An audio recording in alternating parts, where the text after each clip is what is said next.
Kids Corner। चरवाहा बालक और भेड़िया। एक गांव में एक चरवाहा बालक रहता था।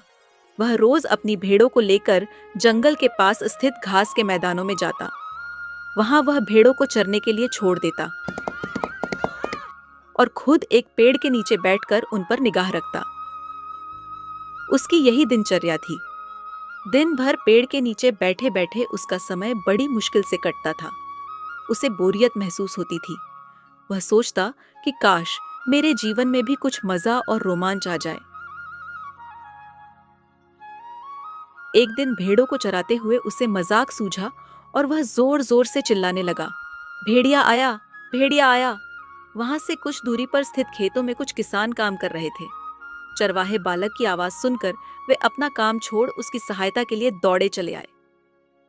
लेकिन जैसे ही वे उसके पास पहुंचे, वह ठहाके मारकर हंसने लगा। किसान बहुत गुस्सा हुए, उसे डांटा और चेतावनी दी कि आज के बाद ऐसा मजाक मत करना। फिर वे अपने अपने खेतों में लौट गए। चरवाहे बालक को गांव के किसानों को भागते हुए अपने पास आता देखने में बड़ा मजा आया। उसने उनकी चेतावनी को गंभीरता से नहीं लिया। अगले दिन उसे फिर से मस्खरी सूझी और वह फिर से चिल्लाने लगा, भेड़िया आया, भेड़िया आया। खेत में काम कर रहे किसान अनहोनी की आशंका में फिर से दौड़े चले आए, जिन्हें देखकर चरवाहा बालक फिर से जोर जोर से हंसने लगा। किसानों ने उसे फिर से डांटा और चेतावनी दी, लेकिन उस पर इसका कोई असर नहीं हुआ। उसके बाद जब तब वह किसानों को इसी तरह भेड़िया आया कहकर बुलाता रहा।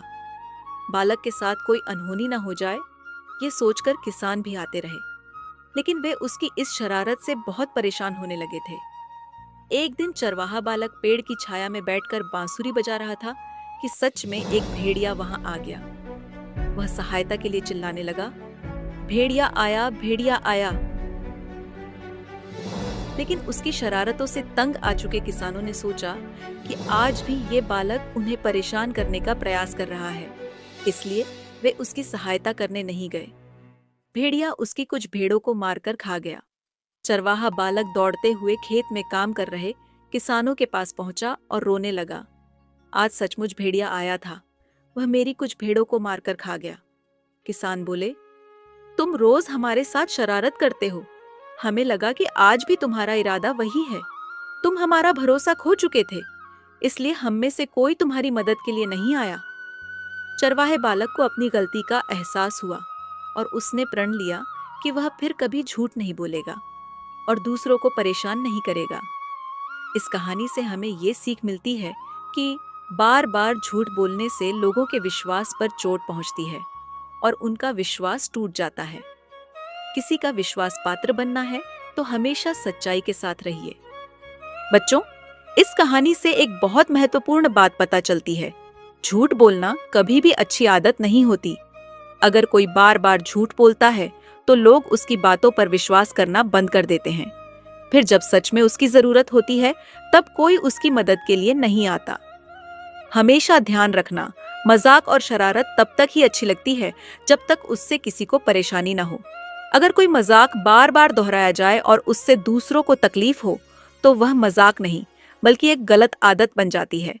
इसलिए जरूरी है कि हम ईमानदार रहें और ऐसा कुछ न करें जिससे हमारे अपने ही हम पर भरोसा करना छोड़ दें। तो किड्स, अगर आपको यह कहानी अच्छी लगी तो लाइक और कमेंट करके हमें जरूर बताएं, और अगर आप चाहते हैं कि हम आपके लिए ऐसी ही मजेदार और अच्छी कहानियां लाते रहें तो इस चैनल को सब्सक्राइब करना मत भूलना। तो दोस्तों, मिलते हैं अगली वीडियो में। तब तक के लिए बाय बाय।